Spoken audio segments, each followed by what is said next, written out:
முதற்கண் கோடான கோடி நமஸ்காரங்கள், வணக்கங்கள், வந்தனங்கள். அதாவது விஸ்வாவசு வருடம் ஆவணி மாதத்தில் நிகழவிருக்கும் சந்திர கிரகணம். அந்த சந்திர கிரகண நேரத்தில் நாம் அனைவரும் எதையெல்லாம் செய்யலாம், எதையெல்லாம் செய்யக்கூடாது என்பதை பற்றிய முழு விளக்கம்தான் இன்றைய வீடியோ பதிவு. ஆகவே அனைவரும் இன்றைய வீடியோ பதிவினை ஆரம்பம் முதல் கடைசி வரை முழுவதுமாக பார்த்து சந்திர கிரகணம் நன்னாளில், சந்திர கிரகணம் நேரத்தில் அதன் பிரகாரம் தங்களது வாழ்க்கையை கடைபிடித்துக் கொண்டு அனைவரும் மிக மிக க்ஷேமமாகவும் சௌக்கியமாகவும் சகல ஐஸ்வர்யத்துடன் இருக்க வேண்டுமாய் அன்புடன் கேட்டுக்கொள்கின்றேன். ஸ்ரீராமஜெயம். சந்திர கிரகணம் 2025 பற்றிய முழு விளக்கம். விஸ்வாவசு தமிழ் வருஷம் ஆவணி மாதம் 22/5/5126 நாள் 7/9/2025 அன்றுதான் சந்திர கிரகணம்.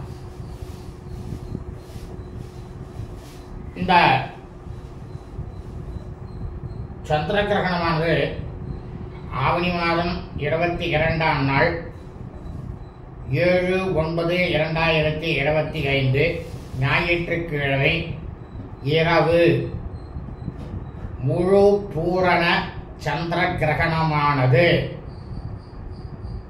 பாரத தேசத்தில் இருக்கும் பரதக்கண்டத்தில் இந்தியாவில் முழுமையாக நிகழ்கிறது. இந்த சந்திர கிரகணமானது சந்திர பகவானை ராகு பகவானாகப்பட்டவர் பிடிக்கிறார். ராகு கிரஸ்தம். இந்த ராகுக்கும் சந்திரனுக்கும், இந்த ராகு பகவானாகப்பட்டவர் சந்திரனுக்கு விரோதி. ஏன் விரோதி அப்படின்னா, அசுரர்களும் தேவர்களும் பார்க்கடல்ல அமிர்தத்தை கிடைக்கும் பொழுது அந்த அமிர்தமானது வந்தது அசுரர்கள் கையில் கிடைச்சது. ஆனால் அசுரர்கள் அதை சாப்பிடக்கூடாது என்று மகாவிஷ்ணுவாகப்பட்டவர் மோகினி அவதாரம் எடுத்து தேவர்களுக்கும் அசுரர்களுக்கும் கேள்விகளை கேட்டு அதில் யாரு பதிலானது, அனைத்து கேள்வியும் 10 கேள்வி இருக்குன்னாக்கா அதில் யாரு ஜாஸ்தியாக சொல்லியிருக்காளோ, நிறைய சொல்லியிருக்கிறார்களோ அவர்களுக்கு தான் இந்த அமிர்தம் அப்படின்னு ஒரு போட்டி நடந்தது. அதன் பிரகாரம் தேவர்கள் 7 கேள்விகளுக்கு பதில் சொல்லிவிட்டு அவர்கள் அமிர்தத்தை பெறுகினார்கள். அசுரனாக இருக்கக்கூடிய ராகு பகவான், ஏன்னா அசுரர்கள் எப்படின்னாக்க எந்த மாதிரி உருவம் வேணாலும் எடுப்பான். அப்ப இந்த ராகு பகவான் என்ன பண்ணார், தனக்கு அமிர்தமானது வேணும் அப்படின்னு தேவர்களை போல பிராமணனை போல உருவெடுத்து தேவர்களோட நின்றுட்டார். இந்த மோகினி அவதாரத்தில் மகாவிஷ்ணு ஆழ்பட்டவர் எல்லாருக்கும் கொடுத்துட்டு போறார். அப்ப இந்த ராகு பகவான் வாங்குறா. அப்ப இந்த சந்திர பகவான் தான் பாக்குறார். இந்த சந்திர பகவான் பார்த்துட்டு என்ன சொல்றார், அவன் அசுரன் ராகு, அவன் மாறு வேஷத்தை வந்திருக்கான், அவனுக்கு கொடுக்காதீங்க. ஏன்னா அவர் கையில விட்டாச்சு, அவன் அதை அமிர்தத்தை முழுக்கிறான். அப்போ உடனே என்ன பண்றார், மகாவிஷ்ணுவாகப்பட்ட மோகினி அவதாரத்தில் இருக்கக்கூடியவர் தன்னுடைய கையில் இருக்கிற சுதர்சன சக்கரத்தினால ராகுனுடைய சிரசை வெட்டி தள்ளிடுறார். அப்படி வெட்டி தள்ளணும்னா சிரசை தனியா போனதுதான் ராகு, முண்டமா இருக்கிறது கேது. அன்னிலேருந்து இந்த ராகு பகவான் சந்திரன் விடவே இல்லை. அதனாலதான் இந்த கிரகணம் வரும்பொழுது ராகு பகவான் சந்திரனை ரொம்பவும் ஹிம்சை பண்ணுவாராம். ஹிம்சன்னாக்கா ரொம்பவும் துன்புறுத்துவார். இதை கிருஷ்ணவர்ணத்தில் வருது. இந்த கிரகணமானது கிழக்கு திசையில் பிடித்து மேற்கு திசையில் விடுகிறது. பரிமாணம் 1.36. சதபுஷ நட்சத்திரம் சதயம் நட்சத்திரத்தில் பிடித்து பூரட்டாதி நட்சத்திரத்தில் கிரகணமானது விடுகிறது. கிரகண நேரம் மொத்தம் 3 மணி நேரம் 29 நிமிஷம் வரை இருக்கிறது. அதாவது அன்றைய தினம் நாம் அனைவரும் நண்பகல் 12 மணிக்குள்ளாக போஜனத்தை செய்ய வேண்டும். ஏன்னா 10 மணி நேரம் இடைவெளி இருந்தாதான் நம்ம வயிறானது காலியா இருக்கும். கிரகணம் பிடிக்கும் போது வயிறு காலியா இருக்கணுமா, அப்பதான் எந்த வியாதியும் வராது. 12 மணிக்குள்ள சாப்பிட்டு முடிச்சிடணும்.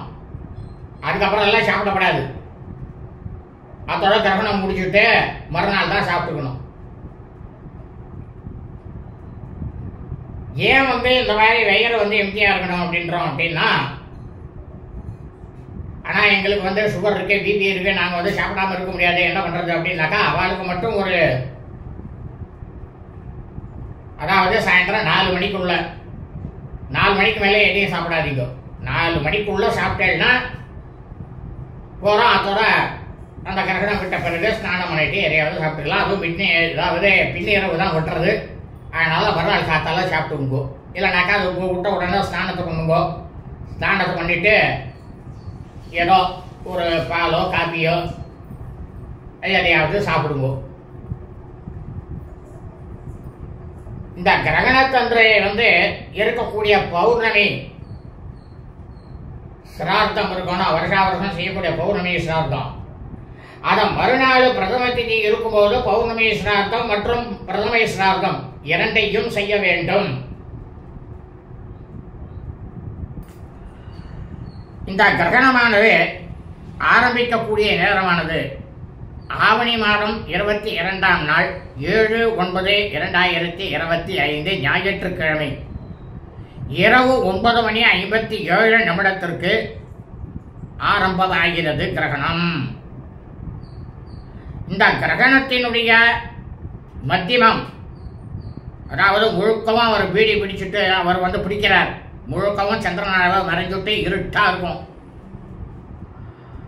அந்த நேரமானது ஆவணி 22ஆம் நாள் 7/9/2025 இரவு 11:41 அப்ப மத்தியம காலம். கிரகணமானது மோட்ச நேரம். கிரகணம் எப்ப விட்டுறது, அதாவது இந்த 11:41 அவர் ராகு பகவான் அதை விட்டு விலகத்துக்கு பார்க்கிறார். அது பார்த்தோம்னா ஆவணி மாதம் 22ஆம் நாள் 7/9/2025 ஞாயிற்றுக்கிழமை பின்னிரவு 1:26 கிரகண மோட்சமானது ஆகுது. அப்ப கிரகணம் முடிஞ்சுடுறது. எப்போ? பின்னிரவு 1:26. ஏன்னா இந்த கிரகணம் பிடிக்கிற நேரம் சீக்கிரமா இருக்கும், மத்தியம காலத்துக்கும் சீக்கிரமா போடும். ஆனா அதை விட்டு வெளில வரத்துக்கு தான் நேரமாகும். ஏன்னா குளிர் இல்லையா, நாமளே இப்போ படுத்துட்டு இருக்கோம், ஏசியை போட்டு படுத்துட்டு இருக்கோம், குளிர் சாதனத்தை போட்டு. அதுலேருந்து எழுந்து வரத்துக்கு அவ்வளவு சிரமமா இருக்கும். அந்த மாதிரி தான் இந்த ராகு விட்டு வரத்துக்கு மனசு இருக்காது. அதனால்தான் விடுற நேரம் நிறைய நேரமா இருக்கும். ஒரு 9 மணிக்கு ராத்திரி இரவு 9 மணி அளவில் பால், தயிர், எண்ணெய், உப்பு, அரிசி இது எல்லாத்துலேயும் சின்ன சின்னதாக கொஞ்சம் கொஞ்சமாக ஜலம், தண்ணி இதில் எல்லாம் அந்த தர்பையை கிள்ளி போடுங்கோ. எதுக்கு தர்பையை அதில் கிள்ளி போடுங்கன்னு சொல்கிறேன் அப்படின்னா, ராகு பகவான் விஷத்தை கக்கக்கூடியதில் ரொம்பவும் பயங்கரமானவர். அந்த விஷமானது அதில் சேரும். தர்பை விஷத்தை முறிக்கக்கூடியது. அதில் தர்பை போடாமல் நம்ம சாப்பிட்டோம்னா நம்ம வயிற்றுல பலவிதமான வியாதிகள் நிச்சயமாக கண்டிப்பாக வரும். இதை தர்மசாஸ்திரத்திலேயே சொல்லிருக்கு. இதை அறிவியல் ரீதியாகவும் விஞ்ஞானிகளும் ஒத்துக்கொண்டு இருக்கின்றார்கள். அதற்கும் ஆதாரம் இருக்கு. கிரகணம் ஆரம்பித்ததும் ஸ்நானம் செய்துவிட்டு பிராமண வர்ணக்காரர்கள் காயத்ரி ஜபமானது கண்டிப்பாக செய்ய வேண்டும். மற்றவர்கள் ஸ்ரீராமா ஸ்ரீராமா ஸ்ரீராமா என்ற ராமநாம ஜபத்தை கிரகணம் ஆரம்பித்தது முதல் முடியும் வரை சொல்லிக்கொண்டே இருக்க வேண்டும். இந்த ஜபத்தை என்ன சொல்றதுன்னா, சாஸ்திரத்துல கிரகண நேரங்கள்ல நாம எதை ஜபம் பண்றோமோ அது ஒரு ஜபம் பண்ணோம்னா பல கோடிக்கு சமமான பலன் கிடைக்கிறதுன்னு சொல்லியிருக்கு. அதனால அந்த ஜபத்தை உங்களால எவ்வளவு நேரம் முடியுமோ ஸ்நானம் பண்ணிட்டு சொல்லணும். அதான் ரொம்ப முக்கியம், பார்த்துக்கோ. இந்த கிரகண நேரத்துல எந்தெந்த நட்சத்திரங்கள் பிடிக்கிறதுங்கிறது இருக்கு. அந்த நட்சத்திரக்காரர்கள் எல்லாம் சாந்தி சிந்திக்கணும். அது என்னென்ன நட்சத்திரம்ங்கிறத சொல்றேன், கேட்டுங்கோ. ஸ்ரவிஷ்டா நட்சத்திரம், அவிட்ட நட்சத்திரம், சரபுஷ நட்சத்திரம், சதய நட்சத்திரம், பூர்வ புரோஷ்டபதா நட்சத்திரம், பூரட்டாதி நட்சத்திரம், ஆருத்ரா நட்சத்திரம், திருவாதிரை நட்சத்திரம் மற்றும் சுவாதி நட்சத்திரம் ஆகிய நட்சத்திரங்களில் பிறந்தவர்கள் அனைவருமே அன்றைய தினம் கிரகணமானது ஆரம்பித்த உடனேயே கண்டிப்பாக சிரசு முதல் பாதம் வரை ஸ்நானம் செய்ய வேண்டும், குளிக்க வேண்டும். குளித்துவிட்டு இப்போ ஒரு ஸ்லோகமானது சொல்ல போறோம். அந்த ஸ்லோகத்தை கிரகணம் ஆரம்பிச்சதுலேருந்து கடைசி வரைக்கும் சொல்லணும். ஏன்னாக்க இந்த ஸ்லோகத்தை ஒரு சின்னதா ஒரு அட்டையிலையோ பேப்பர்லையோ எழுதி வச்சுட்டு நெத்தியில பட்டம்னு வேறு அதை கட்டிங்கோ. அந்த ஸ்லோகம் உங்களுக்கு இப்ப சொல்ல போறேன். என்னன்னாக்க இந்த கிரகண ஸ்லோகம்ங்கிறது ரொம்ப ரொம்ப முக்கியம். யோசௌ வஜ்ரதரோ தேவஹ ஆதித்யானாம் பிரபூர்மதஹ சஹஸ்ரநயனஹ கேதுக்ரஹ கிரஸ்த சந்திரகிரகண பீட்டாம் வியபோஹது அப்படின்னுட்டு இந்த கிரகணமானது ஆரம்பிக்கும் பொழுது ஸ்நானம் பண்ணிட்டு உட்காந்து இந்த மந்திரத்தை சொல்லிட்டே இருக்கணும். அந்த ஸ்லோகத்தை கிரகணம் முடிய வர சொல்லிட்டு அதுக்கப்புறம் மறுபடியும் போய் சிரசு முதல் பாதம் வரை ஸ்நானம் செய்யணும். இந்த நட்சத்திரக்காரர்கள் எல்லாம் இவெல்லாம் சாந்தி செய்யறது என்ன பண்ணணும் அப்படின்னு கேட்டேன்னா, இந்த கிரகணம் முடிஞ்ச உடனே ஸ்நானம் செஞ்சு விட்டு மறுநாள் காலத்தால எழுந்து மறுபடியும் ஒரு ஸ்நானத்தை பண்ணிவிட்டு காலை வேலையிலேயே எங்க 6 மணிக்கெல்லாம் கோவில் திறக்கிறாளோ இல்லை 5 மணிக்கு கோவில் திறக்கிறாளோ அந்த கோவிலுக்கு சென்று நவக்கிரகங்களில் இருக்கக்கூடிய சூரிய பகவான் ஞாயிற்றுக்கிழமையில் இருக்கிறதுனால சூரிய பகவான், சோமகிரகம் சந்திர பகவானை பிடிக்கிறதுனால சோமகிரகம் சந்திர பகவானுக்கும், ராகு போய் பிடிக்கிறதுனால சந்திர பிடிக்கிறதுனால ராகு பகவானுக்கும் விளக்கை ஏற்றுங்கோ. விளக்கை ஏற்றிட்டு அப்படியே ஒரு நவகிரகத்தை பிரதட்சணம் பண்ணுங்க. பிரதட்சணம் பண்ணிட்டு நீங்க கையில என்ன எடுத்துட்டு போகணும் அப்படின்னாக்கா, கோதுமை, அரிசி, பச்சரிசி, கருப்பு உளுந்து இந்த 3ஆவா சௌரியத்துக்கு ஏற்ற மாதிரி வாங்கி எடுத்துட்டு வெத்தலை, பாக்கு, வாழைப்பழம், முழு தேங்காய் இதெல்லாம் ஒரு தாம்பாளத்தில் வச்சு பிராமணனுக்கு ஒரு பிராமணரை பார்த்து, அது நல்ல பிராமணராக இருக்கணும், அது நீங்களே பார்த்துக்கோ, அவரை இந்த அவிட்ட நட்சத்திரம், சதய நட்சத்திரம், பூரட்டாதி நட்சத்திரம், திருவாதிரை நட்சத்திரம், சுவாதி நட்சத்திரம் இந்த நட்சத்திரங்களை பிறந்தவரை எல்லாரும் இந்த மாதிரி எல்லாத்தையும் வாங்கி எடுத்துட்டு தாம்பாளத்தில் வச்சுட்டு அவரை சந்திர கிரகம் மற்றும் ராகு கிரகமாக அவரை நினைத்துக் கொண்டு அவரை தாங்கள் அனைவரும் அந்த மாதிரி தான் பாவிக்கணும். அப்படி பாவிச்சுட்டு அவர் கையில் உங்களால முடிஞ்ச தட்சணையை வைங்கோ. அதில் தட்சணையை வைக்காம இருக்கப்படாது. அவா சௌகரியத்தை கேட்ட மாதிரி தட்சணையை வைங்கோ. தட்சிணை வச்சு அவர்கிட்ட கொடுத்துட்டு அவருடைய திருப்பாதங்கள்ல சட்டங்கமாக விழுந்து நமஸ்காரம் பண்ணிங்கோ.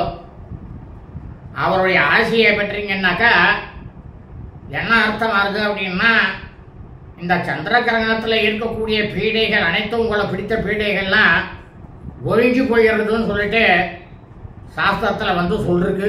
அதைத்தான் உங்களுக்கு சொல்லிருக்கேன். இது அவசியம் எல்லா தரப்பினரும் கண்டிப்பாக செய்யணும். பிராமணாலும் சேர்ந்து செய்யணும் தான். யாராக இருந்தாலும் ஒன்று தான்.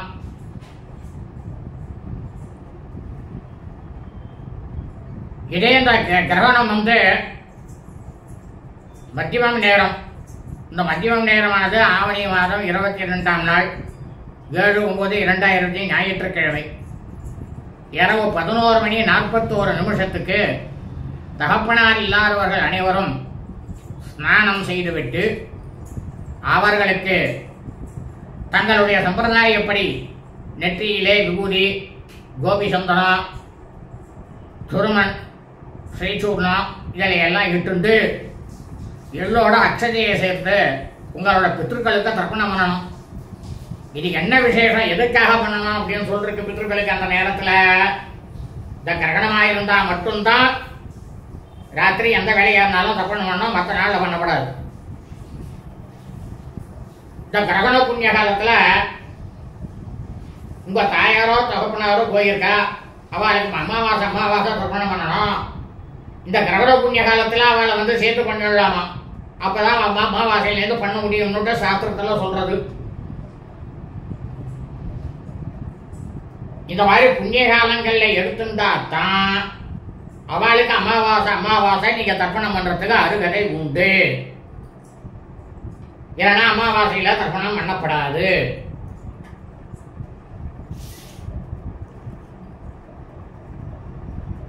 ஏன்னா எல்லோட அட்சையை வச்சு அவளுக்கு பண்ணும்போது என்ன இருக்கும்,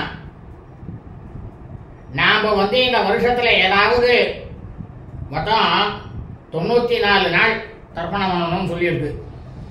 அந்த 94 நாட்கள் நம்ம வந்து அவளுக்கு தர்ப்பணம் பண்ண முடியல அப்படின்னாக்கா இந்த கிரகணத்தன்னைக்கு நம்ம பண்ணிட்டோம்னா அந்த 94 நாளும் அவளுக்கு தர்ப்பணம் பண்ண பலனானது கிடைக்கிறதுன்னு சாஸ்திரத்துல சொல்லியிருக்கு. மொத்தம் 94 தர்ப்பணம் வருஷத்துக்கு.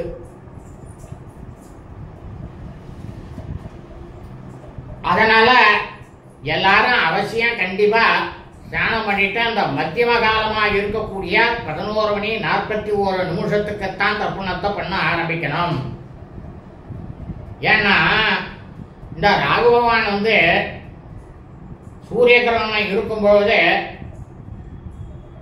அவரை வந்து பிடிக்கிறதுக்கு லேட்டாகும் வெப்பம். ஆனா அவரை விட்டு வெள்ள வரத்துக்கு சீக்கிரம் வந்துருவார். ஆனா இவரை பிடிக்கிறது வந்து ரொம்ப சீக்கிரமா பிடிச்சிருவார். ஆனா வெள்ள வரத்துக்கு நேரம் நிறைய எடுத்துப்பார். ஏன்னா அந்த குளிர் சாதன பெட்டிக்குள்ள இருந்த மாதிரி இந்த ராகு பகவானுக்கு இருக்குமா, அதை விட்ட வெள்ள வரத்துக்கே மறந்து இருக்காராம். ஆனால் தான் அவர் வந்து அந்த காலத்தில் நம்ம தர்ப்பணம் பண்ணோம்னா சரியா இருக்கும். அதை தான் சொல்றா. அதே சூரிய கிரகணமாக இருந்தாக்கா ஆரம்பிக்கும் பொழுது பண்ணணும் தர்ப்பணம். சந்திர கிரகணத்தை பொறுத்த வரைக்கும் மத்தியம காலத்திலேருந்து பண்ணணும்னு சொல்லியிருக்கு. இந்த கிரகண பலன் என்ன அப்படின்னாக்கா, பூலோகம் முழுக்கவும் ஜலமானது நிறைய நிரம்பி தண்ணீரால அழிவானது ஏற்படும், பூகம்பத்தினால அழிவானது ஏற்படும், அக்னியினாலேயும் அழிவானது ஏற்படும். இந்த ராகு வந்து ராகு கிரஸ்தமா இருக்கிறதுனால சந்திரபகவானுக்கு கேது கிரஸ்தம் வந்தா கிடையாது. இந்த தானியங்களானது ஏகப்பட்டதா விருத்தியாக, ஏன்னா பூமி வந்து குளிர்ந்து போயிருந்தோம். வயல்லாம் நிறைய ஏகப்பட்டதா தானியங்கள்லாம் விளையும். ஜனங்களுக்கு வந்து விலைவாசியானது ரொம்பவும் கம்மியாக கிடைக்கும். நன்னா இருப்பா, க்ஷேமமா இருப்பா. ஆனா அதே சமயம் பணக்காரர்கள் எல்லாருக்கும் செல்வந்தர்களுக்கெல்லாம் வந்து உங்கள்கிட்ட இருக்கக்கூடிய அசையும் மற்றும் அசையா சொத்துக்களுக்கு வந்து நாசமானது உண்டாகும்னு சொல்றது. இந்த தனநாசமானது எத்தனை நாள் வரைக்கும் இருக்கும் அப்படின்னா, அடுத்த கிரகணமானது இதே விஸ்வாவசு வருஷம் வருது. எப்பன்னா மாசி மாசம் 19ஆம் தேதி செவ்வாய்க்கிழமை 3/3/2026 அன்னைக்கு அது கேத்து கிரஸ்தன்னு வரும்பொழுது என்னன்னாக்கா இந்த ராகுவானவர் எல்லா தொல்லையும் கொடுத்துருப்பார். கேதுவானவர் கேத்து கிரஸ்தம் சந்திரனை பிடிக்கும் போது நல்லது நடக்கும். இதெல்லாம் சொல்லிருக்கு சாஸ்திரத்துல. அது வரைக்கும் உங்களுக்கு பிரச்சனையா தான் இருக்கும். அந்த நாள் வரைக்கும் மட்டும் கொஞ்சம் ஜாகிரதையெல்லாம் போகும். இந்த சந்திர கிரகணத்திலேருந்து வரவு இருக்கக்கூடிய சந்திர கிரகணம் வரைக்கும் கிரகண நேரத்தில் இதே சமயத்தில் கர்ப்பிணி ஸ்திரீகள் என்ன பண்ணணும் தெரியுமா? கர்ப்பிணி ஸ்திரீகள்லாம் கொஞ்சம் கூட வெளிச்சமே இல்லாத ஒரு இருட்டு அறையில தான் தரவெல்லாம் நன்னா சாத்திட்டு உள்ள உட்காந்துட்டு ராம ராம ராம ராம ராம ராம ராம ராமன்னு ஜபம் பண்ணிட்டே இருக்கணும். இப்போ இந்த கிரகண விஷயங்கள்ல எதையெல்லாம் செய்யக்கூடாது? கர்ப்பிணி ஸ்திரீகள் கிரகணம் ஆரம்பிப்பதற்கு முன்னதாகவே ஒரு அரை மணி நேரம் முன்னாலேயே போயிடணும். உள்ள தண்ணியெல்லாம் சாப்பிடக்கூடாது, சாப்பாடு சாப்பிடக்கூடாது, கையில் இருக்கிற நகத்தை கிள்ளக்கூடாது. மொத்தத்தில் நீங்கள் என்ன பண்ணுறீங்கனாக்கா கர்ப்பிணி ஸ்திரீகள்லாம் அந்த இருட்டறையில் உட்காந்து ஸ்ரீராமா ஸ்ரீராமா ஸ்ரீராமா அப்படின்ற அந்த ராமநாம ஜபத்தை மட்டும் சொல்லிகிட்டே இருங்கோ. மொத்தத்தில் யாருமே அந்த நேரத்தில் எதையும் சாப்பிடக்கூடாது. ஜலத்திலேருந்து எதையுமே சாப்பிடக்கூடாது. அந்த மாதிரி இருந்தேன்னா கண்டிப்பாக, ஏன்னா இது ராகு கிரஸ்தத்தினால தான் நான் சொல்றேன். இதே கேத்து கிரஸ்தத்துக்கு இந்த மாதிரி சொல்ல மாட்டேன். ஏன்னா இந்த ராகு கிரஸ்தத்துக்கு ரொம்ப ரொம்ப ரொம்ப ரொம்ப ஜாக்கிரதையா இருக்கணும். கேத்து கிரஸ்தம் வரும்போதுதான் நம்ம சாப்பிடக்கூடாதுதான். ஆனா அதுக்கு நேரம் சாப்பிடக்கூடிய நேரங்கள் இதை விட கொஞ்சம் ஒரு மணி நேரம் 2 மணி நேரம் கூட கிடைக்கும். அவ்வளவுதான் வித்தியாசம். ஆகவே அனைவரும் இந்த சந்திர கிரகண 2025 அன்றைய தினத்தில் நாம் அனைவரும் இதையெல்லாம் செய்ய வேண்டும், இதையெல்லாம் செய்யக்கூடாது என்பதை பதிவிட்டு இருக்கின்றோம். இந்த பதிவினை ஆரம்பம் முதல் கடைசி வரை அனைவரும் முழுவதுமாக பார்த்து சந்திர கிரகண நாள் அன்று அந்த சந்திர கிரகணம் நேரத்தில் அதன் பிரகாரம் தங்கள் வாழ்க்கையை கடைபிடித்துக் கொண்டு தாங்களும் தங்கள் குடும்பத்தை சார்ந்தவர்களும் மிக மிக மிக மிக மிக மிக க்ஷேமமாகவும் சௌக்கியமாகவும் சகல ஐஸ்வர்யத்துடனும் இருக்க வேண்டுமாய் அன்புடன் கேட்டுக்கொள்கின்றேன். லோகா சமஸ்தா சுகினோ பவந்து. சுப அஸ்து ததாஸ்து.